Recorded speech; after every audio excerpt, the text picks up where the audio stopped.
नमः शिवाय। श्री शिव महापुराण रुद्र संहिता द्वितीय खंड अध्याय 23। प्रिय, इस प्रकार मेरी सांगोपांग भक्ति सबसे उत्तम है। यह ज्ञान वैराग्य की जननी है और मुक्ति इसकी दासी है। यह सदा सब साधनों से ऊपर विराजमान है। इसके द्वारा संपूर्ण कर्मों के फल की प्राप्ति होती है। यह भक्ति मुझे सदा तुम्हारे समान ही प्रिय है। जिसके चित्त में नित्य निरंतर यह भक्ति निवास करती है, वह साधक मुझे अत्यंत प्यारा है। देवेश्वरी, तीनों लोकों और चारों युगों में भक्ति के समान दूसरा कोई सुखदायक मार्ग नहीं है। कलयुग में ये विशेष सुखद और सुविधाजनक है। देवी, कलयुग में प्राय ज्ञान और वैराग्य के कोई ग्राहक नहीं है। इसीलिए वे दोनों वृद्ध उत्साह शून्य और जर्जर हो गए हैं। परंतु भक्ति कलयुग में तथा अन्य सब युगों में भी प्रत्यक्ष फल देने वाली है। भक्ति के प्रभाव से मैं सदा ही उसके वश में रहता हूँ, इसमें संशय नहीं है।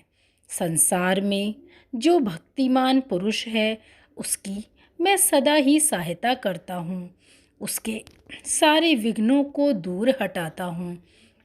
उस भक्त का जो शत्रु होता है, वह मेरे लिए दंडनीय है, इसमें संशय नहीं है। देवी, भक्त के लिए मैंने सैन्य सहित रावण को भी क्रोधपूर्वक त्याग दिया और उसके प्रति कोई पक्षपात नहीं किया।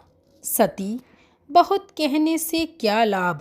मैं सदा ही भक्त के अधीन रहता हूँ और भक्ति करने वाले पुरुष के अत्यंत वश में हो जाता हूँ। ब्रह्मा जी कहते हैं, नारद, इस प्रकार भक्त का महत्व सुनकर दक्ष कन्या सती को बड़ा हर्ष हुआ। उन्होंने अत्यंत प्रसन्नता पूर्वक भगवान शिव को मन ही मन प्रणाम किया।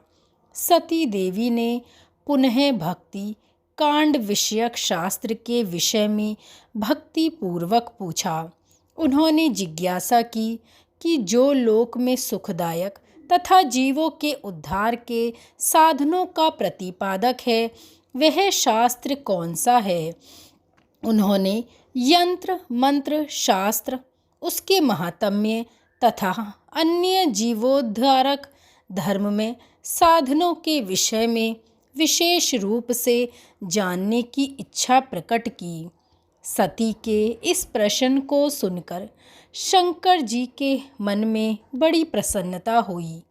उन्होंने जीवों के उद्धार के लिए सब शास्त्रों का प्रेम पूर्वक वर्णन किया। महेश्वर ने पांचों अंगों सहित तंत्र शास्त्र, यंत्र शास्त्र तथा भिन्न भिन्न देवेश्वरों की महिमा का वर्णन किया।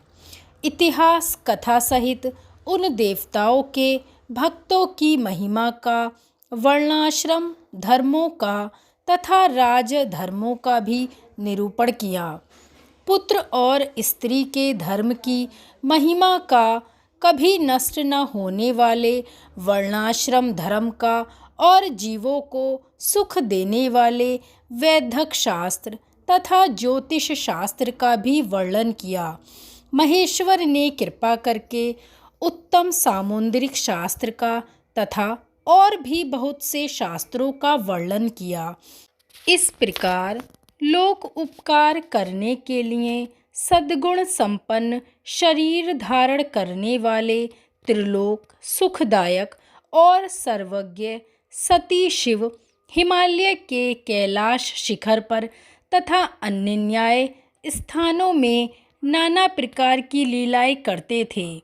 वे दोनों दंपति साक्षात परब्रह्म स्वरूप हैं। ओम नमः शिवाय। श्री शिव महापुराण अध्याय 23 संपूर्ण। जय श्री हरि।